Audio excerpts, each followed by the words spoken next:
జనజీవితం అతలాకుతలమై ప్రజలు తీవ్రమైన ఇబ్బందులు, నష్టాలలో ప్రధానంగా ప్రాణ నష్టం, ఆస్తి నష్టం, పశు సంపద నష్టం, ప్రభుత్వం యొక్క ఆస్తులు, రోడ్లు కావచ్చు, భవనాలు కావచ్చు, విద్యుత్ శాఖకు సంబంధించిన సబ్స్టేషన్లు కావచ్చు, ఇతర చాలా శాఖలకు సంబంధించి ముఖ్యంగా లక్షలాది ఎకరాల వ్యవసాయ పంటల నష్టం కావచ్చు, అన్ని రకాలుగా ప్రజలు తీవ్రమైన కష్టాలను, నష్టాలను ఎదుర్కొంటున్నారు. గత 3 రోజుల నుంచి రాష్ట్ర ప్రభుత్వం, అధికారులు, ముఖ్యంగా మంత్రివర్గ సహచరులు, ఉప ముఖ్యమంత్రి గారు కానీ, సాగునీటి పారుదల శాఖ మంత్రి గారు కానీ, ఆర్ఎండ్బి శాఖ కానీ, రెవెన్యూ శాఖ కానీ, వ్యవసాయ శాఖ కానీ, మిగతా శాఖలకు సంబంధించిన మంత్రులందరూ కూడా నిత్యం ప్రజలలో ఉండి ప్రజలకు ఒక నమ్మకాన్ని, విశ్వాసాన్ని కల్పిస్తూ ఈ సంక్షోభ సమయంలో ఆ సంక్షోభాన్ని పరిష్కరిస్తూ అధికారులందరినీ కూడా సమన్వయం చేసుకుంటూ సహాయక చర్యలలో రాష్ట్ర ప్రభుత్వం తలమునకలై ఉన్నది. నేను స్వయంగా దాదాపుగా 2 రోజుల నుంచి నిరంతరం చీఫ్ సెక్రటరీ, డీజీపీ, డిజాస్టర్ మేనేజ్మెంట్కి సంబంధించిన అధికారులను, అన్ని జిల్లాల కలెక్టర్లను, ఎస్పీలను, కమిషనర్లను సమన్వయం చేస్తూ వారికి సరైన విధంగా దిశ నిర్దేశిస్తూ దాదాపుగా 48 గంటల నుంచి కంటి మీద కునుకు లేకుండా ప్రభుత్వ యంత్రాంగం అంతా కష్టపడి పనిచేసి ప్రజల్ని ఆదుకొని ప్రజల ప్రాణ నష్టం, ఆస్తి నష్టం లేకుండా చేయాలనే ప్రయత్నం చేసినాం. అయినా దురదృష్టకరం, అందుతున్న ప్రాథమిక సమాచారం ప్రకారం 16 మంది ప్రాణాలు పోవడం కానీ, కొంత పశు సంపద నష్టపోవడం, వేలాది కోట్ల రూపాయల ఆస్తులు నష్టపోవడం, లక్షలాది ఎకరాలలో పంట నష్టం, ఇవన్నీ ఎంత ప్రయత్నం చేసినా ఈ ప్రకృతి మానవ ప్రయత్నాలను అన్నిటిని కూడా కాదని ఈరోజు ఈ నష్టానికి దారితీసింది. ఈ నష్టాలను, ప్రజల యొక్క కష్టాలను చూసి హైదరాబాద్ సచివాలయంలోనో, కమాండ్ కంట్రోల్ రూమ్లోనో ఉండి పర్యవేక్షించడం, ఈ పనులను ఆదేశించడమే కాకుండా క్షేత్రస్థాయిలో మా మంత్రివర్గ సహచరులు గత 48 గంటల నుంచి ప్రజలకు అందుబాటులో ఉండే ఏదైతే వాళ్ళను ఆదుకోవడానికి ప్రయత్నం చేస్తున్నారో నేను కూడా స్వయంగా పాల్గొనాలని ఈరోజు సూర్యాపేట జిల్లాలో హుజూర్ నగర్, కోదాడ, తుంగతుర్తి నియోజకవర్గాలకు సంబంధించి సూర్యాపేట జిల్లా సమీక్ష చేసి అక్కడి నుంచి ఖమ్మం జిల్లాకు వచ్చి ఖమ్మం జిల్లాలో కూడా పాలేరు నియోజకవర్గంలో రాజీవ్ గృహకల్ప ప్రాంతాన్ని, మున్నేరు వాగు వాళ్ళపైన చూపించిన ప్రకోపం, తద్వారా వందలాది కుటుంబాలు నిరాశ్రయులు కావడం, ప్రాణాలు కోల్పోవడం విషయాన్ని కూడా అక్కడ పరిశీలించినాం. అదేవిధంగా ఖమ్మం శాసనసభ నియోజకవర్గంలో బొక్కలగడ్డ ప్రాంతాన్ని కూడా ఆ కాలనీలలో ప్రజల దగ్గరికి వెళ్ళి వాళ్ళకి జరిగిన ఇబ్బందులను, కష్టాలను పరిశీలించడం, అదేవిధంగా పెత్తండ దగ్గర కూడా ఆ తండాకు సంబంధించిన అంశాలను కూడా తెలుసుకోవడం, ఇవన్నీ కూడా క్షేత్రస్థాయిలో జరుగుతున్న నష్టాన్ని, ప్రాణాలు కోల్పోయిన కుటుంబాలకు సాంత్వన చేకూర్చడానికి ఈ ప్రభుత్వం మీకు అండగా ఉంటుంది, మిమ్మల్ని ఆదుకుంటుందని ఒక విశ్వాసం కల్పించడానికి పూర్తి స్థాయిలో ప్రయత్నం చేస్తున్నాం. అధికారులకు కూడా ఆదేశాలు ఇవ్వడం జరిగింది. అంటు రోగాలు, ఎందుకంటే వర్షం అత్యధికంగా వచ్చినప్పుడు, వరదలు వచ్చినప్పుడు వరదతో పాటు కాలనీలకు, ఇళ్లకు, కుటుంబాలకు బురద రావడం, వరద పోయినా కూడా బురద అట్లే ఉండడం, తద్వారా అంటు రోగాలు వేగంగా వ్యాపించడానికి అవకాశం ఉంది. ప్రాణ నష్టం జరిగిన వాళ్ళకు, ఆస్తి నష్టం జరిగిన వాళ్ళకు ఒక రకమైన ఇబ్బంది అయితే ఈ అంటు రోగాలు వేగంగా విస్తరించే అవకాశం ఉంది. కాబట్టి అధికారులకు బ్లీచింగ్ పౌడర్ కొట్టమని కానీ, సున్నం కానీ, లేకపోతే ఫాగింగ్ అంటే దోమల బెడద నుంచి కాపాడడానికి అందరినీ ఆ పొగ ఇవి చేసేది కానీ, కాలనీల హ్యాండ్ స్ప్రే వాటిని ఇవ్వడం కానీ, ఇట్లా ప్రతి విషయంలో దోమలను కూడా నియంత్రించడానికి, అంటురోగాలను నియంత్రించడానికి కలెక్టర్ల నేతృత్వంలో అధికారులను సమన్వయం చేస్తూ మెడికల్ అండ్ హెల్త్ కానీ, MAUD municipal administration and urban డెవలప్మెంట్కి సంబంధించి మున్సిపల్ శాఖ అధికారులను, పంచాయతీరాజ్ శాఖ అధికారులను, అన్ని డిపార్ట్మెంట్లను సమన్వయం చేసుకుంటూ కలెక్టర్లు ఈ 48 గంటలు నిరంతరం పనిచేసారు. వాళ్ళందరూ నిరంతరం పనిచేయడం వల్లనే ఆస్తి నష్టం, ప్రాణ నష్టాన్ని తగ్గించగలిగినాం. 100% నియంత్రించలేకపోయినా పూర్తి స్థాయిలో అదుపులోనే ఉంచి నష్టాన్ని నివారించగలిగినాం. ఈ నేపథ్యంలో ఈరోజు ఈ పరిస్థితులన్నిటిని కూడా ప్రధానమంత్రికి, కేంద్ర హోంశాఖ మంత్రికి వివరించడం జరిగింది. National disaster management authority chairman prime minister ఎప్పుడైనా ప్రకృతి వైపరీత్యాలు రాష్ట్రాలలో సంభవించినప్పుడు కేంద్ర ప్రభుత్వం ముందుకొచ్చి ఉదారంగా రాష్ట్రాలను ఆదుకోవాల్సిన, పేదలకు సహాయం చేయాల్సిన బాధ్యత కేంద్ర ప్రభుత్వం మీద ఉన్నది. కాబట్టి తక్షణమే ప్రధానమంత్రిని భేషజాలకు వెళ్లకుండా మాట్లాడి, కేంద్ర హోంశాఖ మంత్రితో మాట్లాడి తెలంగాణ ప్రజలకు వచ్చిన కష్టాన్ని వివరించి తక్షణమే నష్ట నివారణ చర్యలకు ఎన్డీఆర్ఎఫ్ నుంచి సిబ్బందిని తీసుకోవడం, ఇట్లాంటి అన్నిటి మీద కూడా కేంద్ర ప్రభుత్వంతో సమన్వయం చేసుకుంటూ రాష్ట్ర ప్రభుత్వంలో ఉన్న అధికారులకు అందరికీ కూడా ఆదేశాలు ఇస్తూ మంత్రివర్గ సహచరుల సహకారంతో ఇప్పటి వరకు నిర్వహించినాం. ఈరోజు క్షేత్రస్థాయిలో పరిశీలించిన తర్వాత ఈరోజు ఉదయమే కొన్ని అంశాల విషయంలో ప్రభుత్వం కొన్ని నిర్దిష్టమైన నిర్ణయాలు కూడా తీసుకోవడం జరిగింది. దీంతో పాటు ప్రధానమంత్రి గారికి తక్షణమే ఇది జాతీయ విపత్తుగా గుర్తించాలి. ఒక ఆంధ్రప్రదేశ్లోనే కాదు, ఆంధ్రప్రదేశ్లో ఉన్న కృష్ణా జిల్లా కంటే తెలంగాణలో ఉన్న ఖమ్మం జిల్లా అత్యధికంగా నష్టపోయింది, తీవ్రంగా ఇక్కడ ఈ ప్రభావం చూపించింది. అదేవిధంగా మధురలో హైయెస్ట్ డ్యామేజ్, పాలేరు, ఖమ్మం అంటే గతంలో కనివిని ఎరగని విధంగా. నేను ఇప్పుడు చాలామంది పెద్ద మనుషులతో మాట్లాడితే మా అనుభవంలో మేము పుట్టినప్పటి నుంచి 60-70 ఏళ్ళ నుంచి 40 సెంటీమీటర్ల వర్షము ఇంతవరకు మేము ఎప్పుడు చూడలేదు. తక్కువ సమయంలో అత్యధికంగా వర్షం కురిసింది, ఇట్లాంటి విపత్తునే మేము చూడలేదని చెప్తున్నారు. ఈరోజు సూర్యాపేట జిల్లాలో కానీ, ఖమ్మం జిల్లాలో కానీ ఇప్పుడే సమాచారం అందుతుంది, ఆదిలాబాదు, నిర్మల్ ప్రాంతంలో కూడా అత్యధికంగా వర్షాలు పడుతూనే. ఇవన్నీ కూడా తెలంగాణ మీద ప్రకృతి దాడి. పక్క రాష్ట్రాలతో పాటు మన రాష్ట్రానికి కూడా విపత్తు వచ్చింది. అందుకే ప్రధానమంత్రికి నేను స్వయంగా లేఖ రాసిన, ఇది జాతీయ విపత్తుగా మీరు పరిగణించి తక్షణమే జాతీయ విపత్తుగా ప్రకటించండి.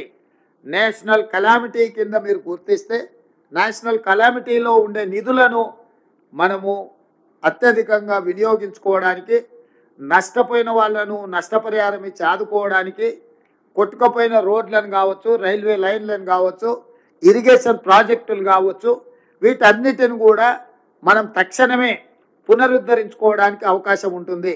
కాబట్టి ప్రధానమంత్రి గారికి లేఖ రాస్తూ జాతీయ విపత్తును ప్రకటించండి అని చెప్పి రాష్ట్ర ప్రభుత్వం కేంద్ర ప్రభుత్వానికి విజ్ఞప్తి చేస్తుంది. అదేవిధంగా రోడ్స్ అండ్ బిల్డింగ్స్, ఎనర్జీ అంటే విద్యుత్ శాఖ, అదేవిధంగా వ్యవసాయం, పంటలు దాదాపుగా 4 నుంచి 5 లక్షల ఎకరాలలో పంట నష్టం జరిగింది. ఇవే కాకుండా పంచాయతీరాజ్ అండ్ రూరల్ డెవలప్మెంట్లో రోడ్ల డ్యామేజ్, ఇతర ఆస్తి నష్టం జరిగింది. అదేవిధంగా పశు సంపద కూడా చనిపోవడం జరిగింది. మున్సిపల్ అడ్మినిస్ట్రేషన్లో అర్బన్ ఏరియాలో including Hyderabad and Khammam, other municipal corporations and whereas in municipalities also we have affected heavily.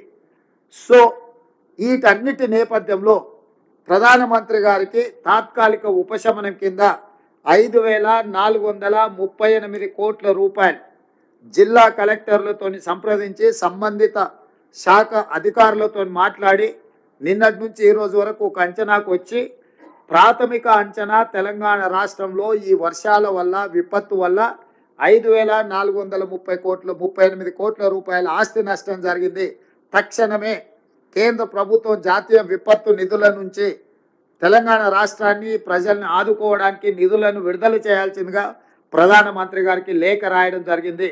నేను ప్రధానమంత్రి గారికి విజ్ఞప్తి చేస్తున్న, ఈ విపత్కర సమయంలో కేంద్ర ప్రభుత్వం పెద్దన్న పాత్ర పోషించి తెలంగాణ రాష్ట్రాన్ని ఆదుకోవాలి. ఈ తెలంగాణ రాష్ట్రం యొక్క ప్రజల సమస్యల్ని పరిష్కరించడానికి మీరు ముందుకు రావాలి. నిధులే అడగడం లేదు, మీరు స్వయంగా తెలంగాణ రాష్ట్రంలో పర్యటన చేయండి.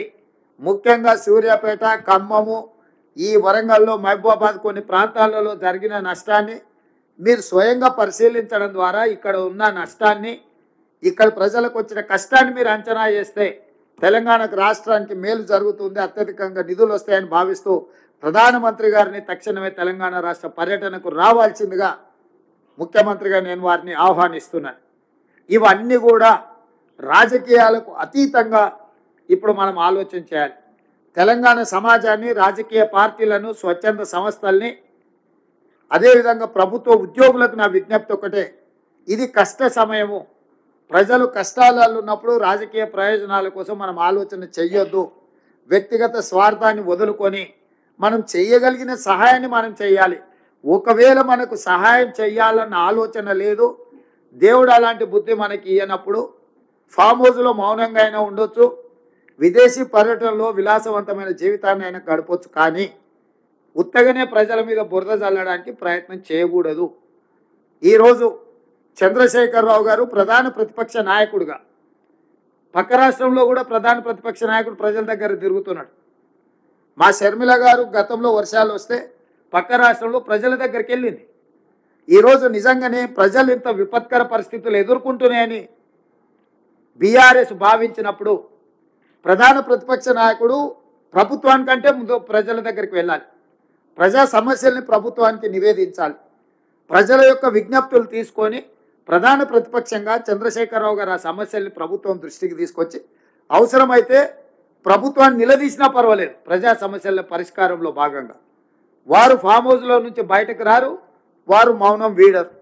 వారు ఎందుకు మౌనముద్ర వహించారో నాకైతే అర్థం కాలేదు. ప్రధాన ప్రతిపక్ష నాయకుడిగా మౌనముద్ర వహించడానికి ప్రధాన ప్రతిపక్ష నాయకుడు హోదా వారికి అవసరం లేదని నేను భావిస్తున్నా. రెండవది కేటీఆర్ గారు, వారు ట్విట్టర్లోనే మాట్లాడుతున్నారు. వారు ఎక్కడుండి మాట్లాడుతున్నారే తెలంగాణ ప్రజలు గమనించాలి.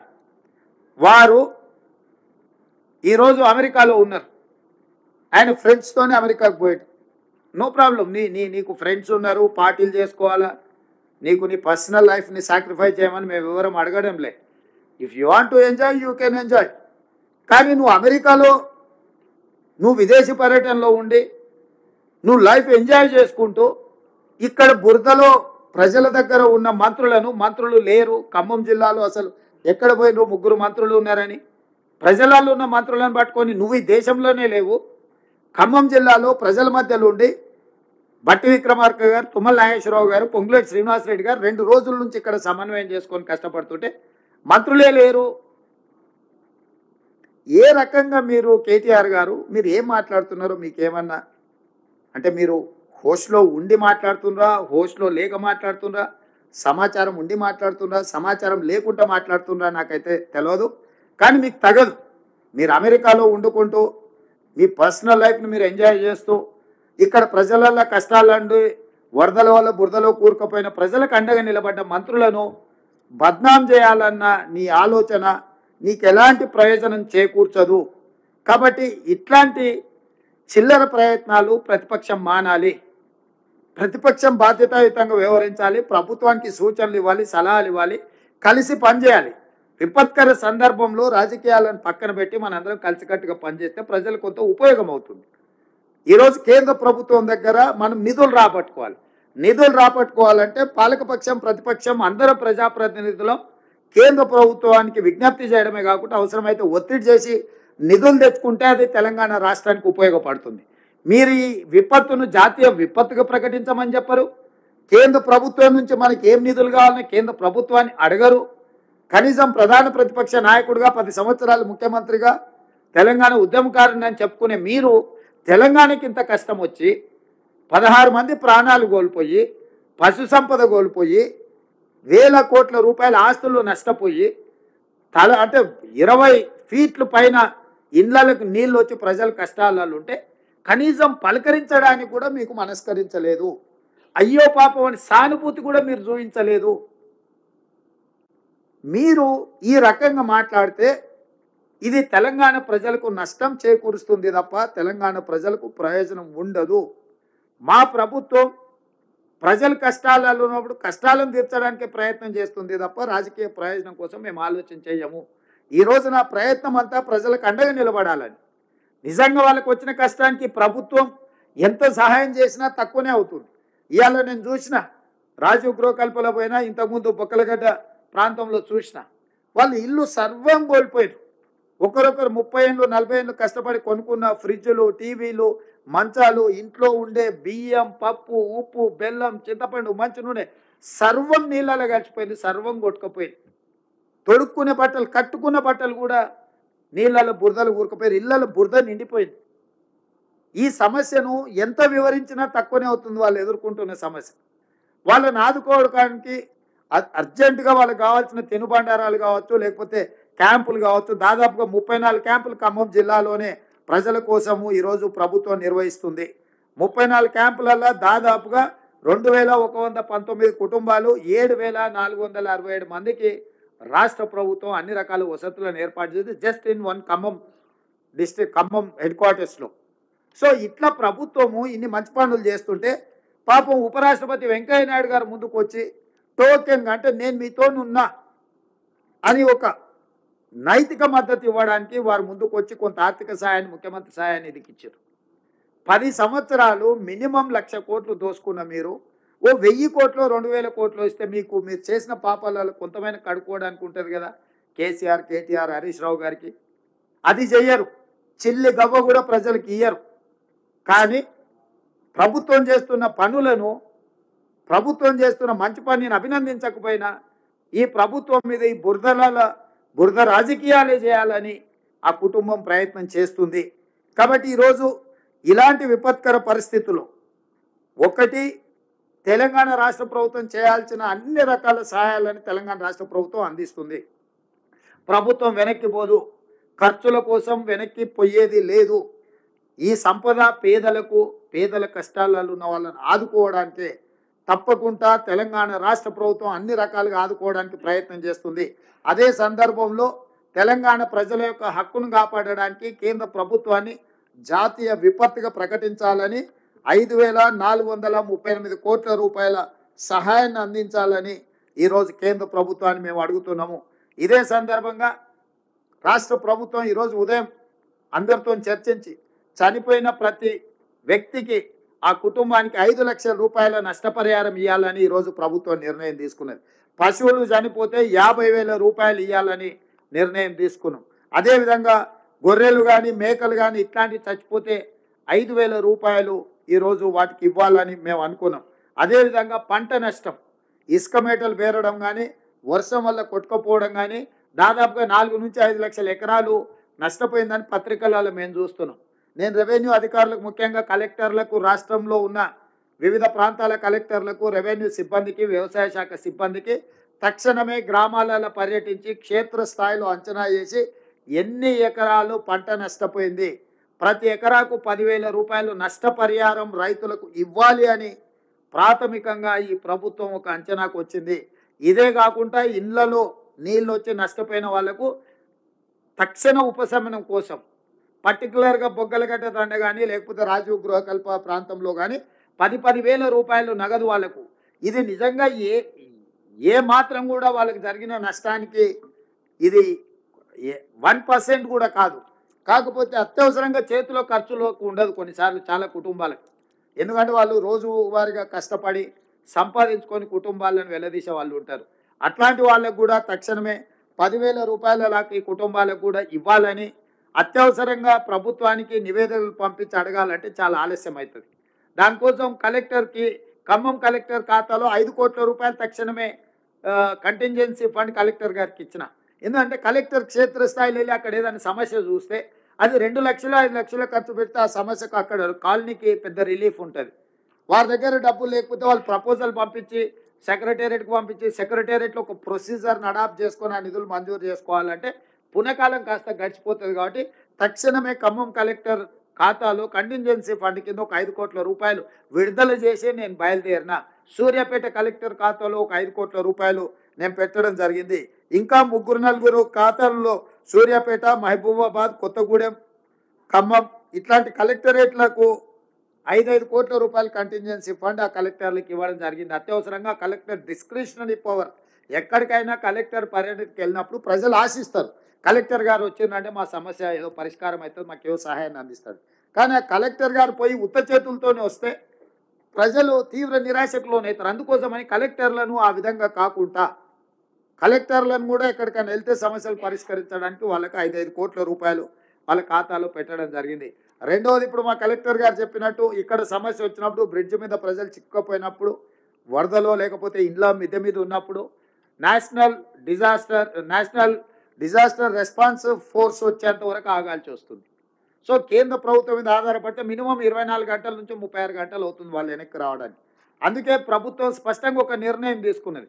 నేషనల్ లెవెల్ ఎట్లయితే డిజాస్టర్ రెస్పాన్స్ ఫోర్స్ ఉంటుందో స్టేట్లో కూడా తెలంగాణ రాష్ట్ర ప్రభుత్వం కూడా సిమిలర్ లైన్స్లో స్టేట్ డిజాస్టర్ రెస్పాన్స్ ఫోర్స్ని ఎస్టాబ్లిష్ చేసుకోవాలని ఒక 8 యూనిట్లను, ప్రతి యూనిట్లో 100 మంది ఉండే విధంగా వాళ్ళ దగ్గర పూర్తి స్థాయిలో సామాగ్రి అంటే బోట్లు కానీ ఇతర సామాగ్రి వాళ్ళకి అందుబాటులో ఉండే విధంగా రాష్ట్రం నలుమూలల 8 ప్రాంతాలలో వాళ్ళు ఉంటే ఎక్కడ ఏదైనా సంఘటన జరిగినప్పుడు నెక్స్ట్ మినిట్ వాళ్ళు అక్కడికి రీచ్ అయ్యే విధంగా, అక్కడికి చేరుకునే విధంగా రాష్ట్రంలో 8 ప్రాంతాలలో ఈ ఫోర్స్లను కూడా మనం పెట్టాలని ఈరోజు నిర్ణయం తీసుకున్నాం.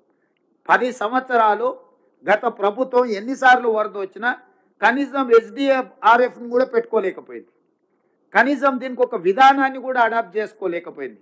ప్రభుత్వానికి ఒక పాలసీ లేకుండా పోయింది. 10 సంవత్సరాలు వరదలు వచ్చినప్పుడు ప్రజలు కష్టాలలో ఉంటే ఏ రకంగా సహాయక చర్యలను అందించాలనో కూడా గత ప్రభుత్వం విధి విధానాలను కూడా తయారు చేయలేకపోయింది.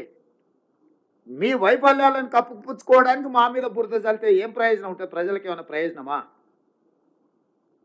కాబట్టి ఈ రకమైన విధానపరమైన నిర్ణయాలు తీసుకొని ప్రజలకి అందుబాటులోకి తీసుకొచ్చి అన్ని శాఖలు, పంచాయతీరాజ్ కావచ్చు, నీటిపారుదల కావచ్చు, R&B కావచ్చు, వ్యవసాయం కావచ్చు, MAUD, హెల్త్, డ్రింకింగ్ వాటర్, పశుసంవర్ధక శాఖ, వీళ్ళందరితో సమన్వయం చేస్తున్నాం. అందరు అధికారులను క్షేత్రస్థాయిలో పనిచేపిస్తున్నాం.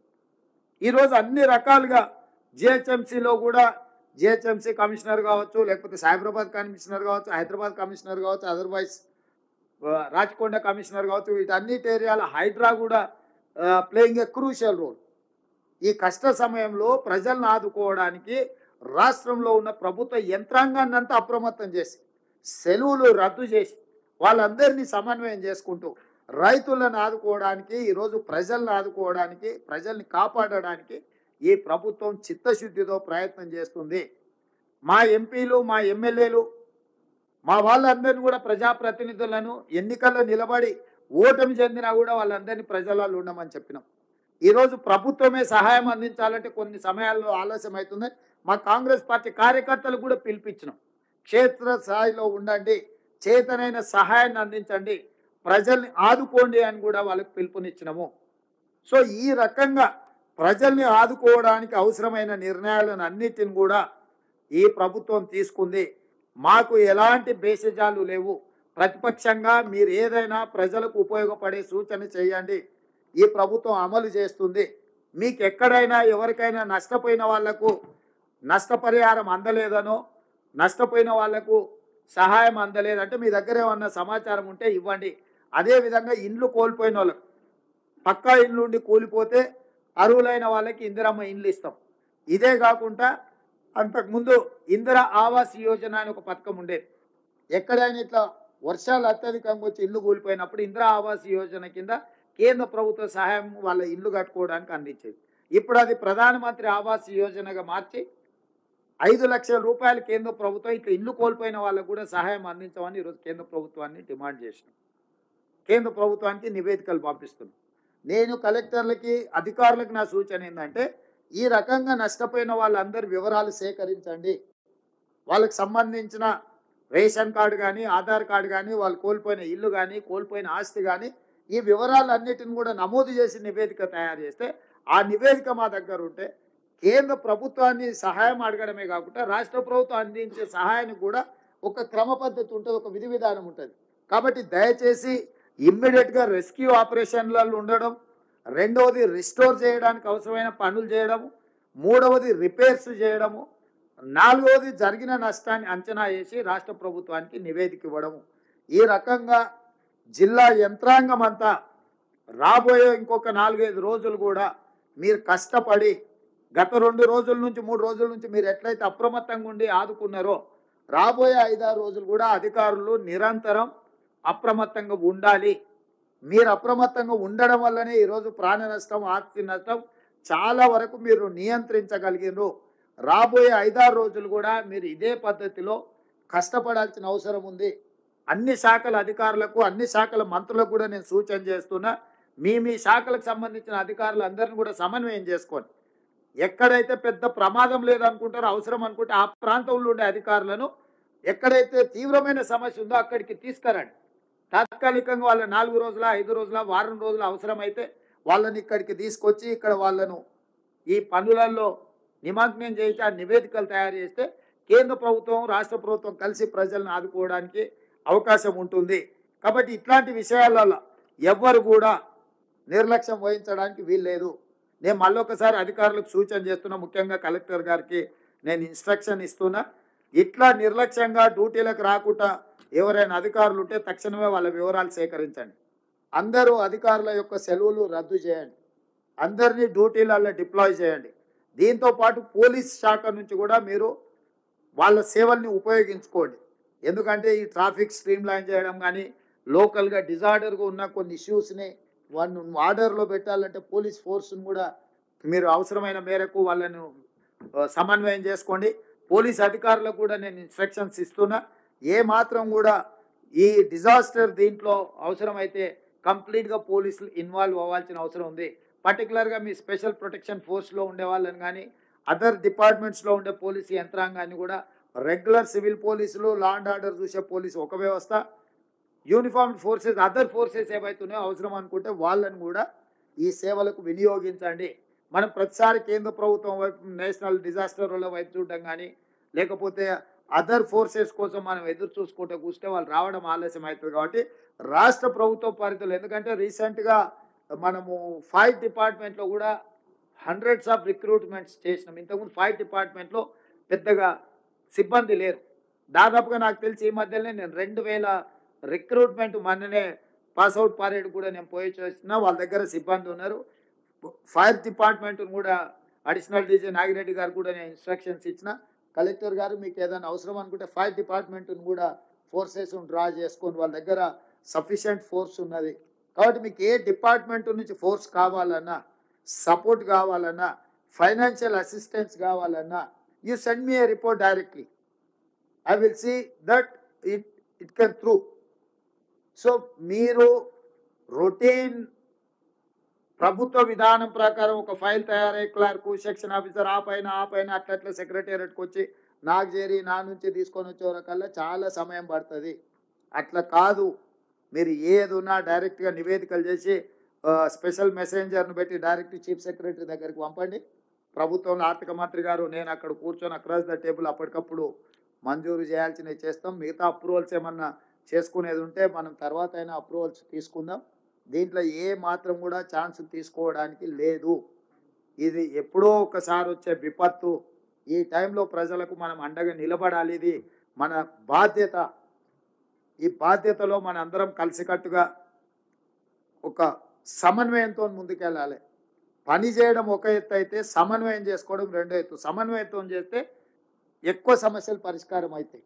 కాబట్టి దయచేసి అన్ని డిపార్ట్మెంట్ అధికారులకు, మంత్రులకు నా సూచన సమన్వయంతో ముందుకు వెళ్ళాలి. మీడియా కూడా సహకరించాలి. మీకు వచ్చిన సమాచారం ఏదన్నా ఉన్నా ప్రభుత్వం దృష్టికి, అధికారుల దృష్టికి తీసుకురండి.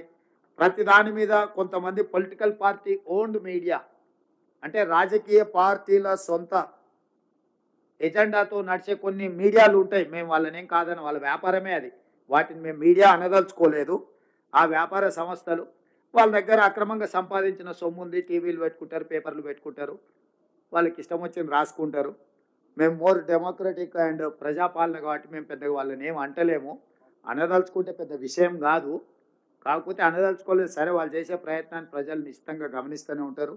ప్రజలు దానికి సంబంధించి చెప్పాల్సిన సమయంలో 2 సార్లు అసెంబ్లీలో, పార్లమెంటులో ప్రజలు స్పష్టమైన తీర్పు చెప్పినారు.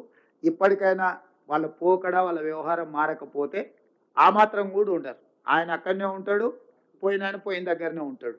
ఇద్దరు బయటికి రారు, ఇట్లనే వ్యవహారం చేస్తే అంత మాత్రం నేను ఖచ్చితంగా చెప్పగలను. ఇంత ఈ సమావేశంలో పాల్గొన్న వాళ్ళందరూ కూడా ఒక ఆలోచనతోని ప్రజలకు ఉపయోగపడాలనేదానితోని ఈ మందిరం నుంచి వెళ్ళండి. నేను స్వచ్ఛంద సంస్థలకు, పరిశ్రమలకు కూడా ప్రధానంగా తెలంగాణ రాష్ట్రంలో వ్యాపారం చేస్తున్న పెద్ద పెద్ద సంస్థలు ప్రజలకు సహాయాన్ని అందించడానికి ముందుకు రావాలి. మీరు చేయగలిగిన ఏమైనా సహాయం ఉంటే అది మంచిది. కాబట్టి తప్పకుండా మీరు ముందుకు రాండి. సరిగా కొన్ని పార్టీలే పాంప్లెంట్స్ రాసుకునే, పత్రికల పేరు మీద పాంప్లెంట్స్ రాస్తుంటారు. వాటి గురించి ఏం పట్టించుకోవద్దు. నేను ముఖ్యంగా ఖమ్మం జిల్లా మంత్రులకు నేనే స్వయంగా చూస్తున్నా. మీరు సగం రాత్రి కూడా ప్రజలలో ఉన్నారు. వాళ్ళెవరో రాసిందనో, వాళ్ళెవరో మాట్లాడుతున్నారనో మీరేం పట్టించుకోవాల్సిన పని లేదు. మనస్ఫూర్తిగా తుమ్మల గారిని, బట్టి గారిని, పొంగులేటి గారిని, పెద్దలు ఉత్తమ్ కుమార్ రెడ్డి గారిని, వారు యాక్చువల్గా ఢిల్లీలో ఉండే ప్రీ ఎంగేజ్డ్ ఇతర కార్యక్రమాలలో వారు బిజీగా ఉన్నారు. రాత్రి హుటాహుటిన సూర్యాపేట జిల్లాలో ఉన్న అత్యధిక వర్షం వల్ల వారు ఎంబడే వచ్చి సూర్యాపేట చేరి వాళ్ళు క్షేత్రస్థాయిలో వాళ్ళందరూ కష్టపడుతున్నారు. నా మంత్రివర్గం నేను ఆశించిన దానికంటే చాలా ఎక్కువ కష్టపడి ప్రజలకు అందుబాటులో ఉన్నారు. వాళ్ళని అభినందిస్తూ ఇంకా ముందు కూడా బాధ్యతాయుతంగా పనిచేస్తాము. ఎవరో ఏదో అంటూరని పని చేయకుండా పోము. అందుకే చాలామంది నన్ను అన్నారు, సార్ నువ్వు ఇప్పుడు వెళ్తున్న ప్రజలు కోపంలో ఉంటారు, బాధలు ఉంటారు, ఏదో అంటారు అని. ప్రజలు బాధలు ఉన్నప్పుడే కదా వాళ్ళ దగ్గరికి వెళ్ళాల్సింది. బాగున్నప్పుడు మనం పోయి చేసేదేముంది? బాగున్నప్పుడు వాళ్ళ వాళ్ళ వాళ్ళ సంతోషంలో వాళ్ళే ఉంటారు. మనమేం పెద్దగా వెళ్ళాల్సిన పని లేదు. బాధలు ఉన్నప్పుడే ప్రభుత్వం నేను ఉన్నా అని వాళ్ళ దగ్గరకు పోవాలి. అందుకే నేను ఖమ్మం జిల్లాకు వచ్చిన నైతాల్టు మీ దగ్గరనే ఉంటా. రేపు పొద్దుగాల లేచి మిగతా కొన్ని ప్రాంతాల్లో రేపు సాయంత్రం వరకు ప్రజల దగ్గరనే ఉండి ప్రజల సమస్యలు కనుక్కొని కల్లారో చూస్తే నాకు కూడా కేంద్ర ప్రభుత్వానికి, ప్రధానమంత్రికి వివరించడానికి అవకాశం ఉంటుంది. నాకు కూడా నిర్ణయం తీసుకునేటప్పుడు కొంత మనసాక్షి అనేది పనిచేస్తుంది. నేను కళ్ళతో చూడకపోతే ఏమవుతుందంటే ఎవరో చెప్పేదాన్ని చూస్తే మనకంత దాన్ని ఎఫెక్ట్ లిమిటెడ్గా ఉంటుంది. అందుకోసమని స్వయంగా చూడడానికి వచ్చిన సహకరించిన ప్రజలకు, మిత్రులకు, మీడియా మిత్రులకు మీకు అందరికీ మనస్ఫూర్తిగా ధన్యవాదాలు తెలియజేస్తూ రాబోయే రోజుల్లో కూడా మీ సహకారం ఉండాల్సిందిగా కోరుకుంటూ మీ అందరూ